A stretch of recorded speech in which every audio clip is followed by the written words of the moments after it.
প্রথমে ক নাম্বার অঙ্কটি কমপ্লিট করবো, যেহেতু ক নাম্বার দেওয়া আছে তথ্যের আলোকে চিত্রগুলো অঙ্কন করো, অথবা স্কেল কম্পাসের সাহায্যে 45 ডিগ্রি কোণ অঙ্কন করো। তো 45 ডিগ্রি কোণ অঙ্কনটা করবো কীভাবে আমরা, সেটা আমরা এখন প্রথমে শিখবো। যে 45 ডিগ্রি কোণ অঙ্কন করতে গেলে যেহেতু দেওয়া আছে এখানে 45 ডিগ্রি, তাই আমরা প্রথমে 90 ডিগ্রি কোণ অঙ্কন করতে হবে।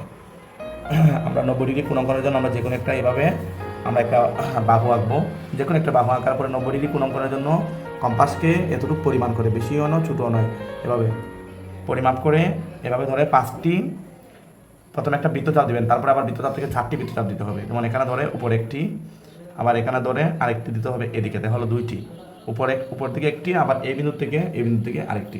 তার মানে এটা থেকে উপরে একটা, এটা থেকে উপরে একটা দেওয়ার পরে দেখেন মধ্যবিন্দু, যেখানে মধ্যবিন্দু হয়েছে এই মধ্যবিন্দু দিয়ে এখানে সোজা যোগ করতে হবে। এটা হলো যেটা আমি যোগ করেছি, এটা হলো বর্তমানে 90 ডিগ্রি।